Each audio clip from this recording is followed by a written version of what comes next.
নমস্কাৰ বন্ধুসকল, স্বাগতম জনাইছোঁ নিৰিবিলি এগ্ৰো ফাৰ্মৰ আৰু এটা ভিডিঅ'লৈ। তো গাইজ, বহুত দিন পিছত ভিডিঅ' বনাই আছোঁ।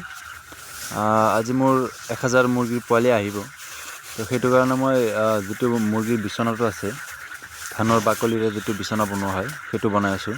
যিহেতু ঠাণ্ডাৰ বতৰ, মুৰ্গীৰ পোৱালি য'ত থাকিব, মানে মুৰ্গীৰ বিচনাখন ধানৰ বাকলিৰে যিটো বনোৱা হয়, সেইটো অলপ ধানৰ বাকলি বেছিকৈ দিব আৰু ওপৰত পেপাৰ লগাই দিব, যাতে প্ৰথম অৱস্থাত মুৰ্গীৰ পোৱালিবোৰে মানে ধানৰ বাকলি দানা বুলি ভাবি খাই নলয়, আৰু বেক্টেৰিয়াৰ পৰা বাচিবলৈ কাৰণে প্ৰথমতে পেপাৰ লগাই ল'ব।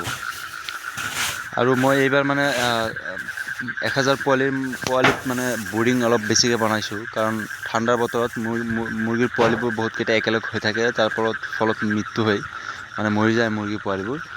আৰু যিমান বেছিকৈ বনাব সিমান ভাল। 4টা বনাইছোঁ মই টোটেল। প্ৰথমতে 3টা বনাইছিলোঁ, তাৰপিছত 4টা বনাইছোঁ। আৰু ঠাণ্ডা যেতিয়া ৰাতি হৈ যায়, তেতিয়া ওপৰত বস্তাৰে ঢাকি দিব, যাতে ভিতৰৰ তাপখিনি ভিতৰত থাকি যায়। আৰু ড্ৰিংকাৰখিনি য'ত লগাব, সৰু সৰু ড্ৰিংকাৰ লগাব, নহ'লে পানী বিয়পি যায় আৰু ভিজি যায়, ঘৰত পোৱালিবোৰৰ মৃত্যু হৈ যায়। তাৰপিছত বাকী এতিয়ালৈ কোনো ধৰণৰ অসুবিধা হোৱা নাই। মৰ্টেলিটি মাত্ৰ 4টা মৰিছে। 2টা পেকেজিঙৰ পৰা মৰা ওলাইছে আৰু 2টা নেক্সট ডে মানে মৰি গ'ল। বাকী চব ঠিকে আছে এতিয়ালৈ। মেডিচিন এণ্টিবায়'টিক খুৱাই আছোঁ। কি মেডিচিন খুৱাইছোঁ সেইটো জানিবলৈ ভিডিঅ'টো চেনেলটো ছাবস্ক্ৰাইব কৰক। পৰৱৰ্তী সময়ত মেডিচিনবোৰ দি দিম, আৰু এই পোৱালিৰ সম্পূৰ্ণ তথ্য আপোনালোকক দিম। কেনেকৈ কিমান দিন হ'ল, কি মেডিচিন খুৱাই আছোঁ, চব তথ্য দিম আপোনালোকক। চেনেলটো ছাবস্ক্ৰাইব কৰক, ভিডিঅ'ৰ সৈতে জড়িত থাকিব। আৰু বাকী সেইফালে মোৰ আছে এই ডাঙৰ পোৱালি, প্ৰায় অলম'ষ্ট 2 মাহ হ'ব। কেইদিনমানৰ পিছত বিক্ৰী কৰিম।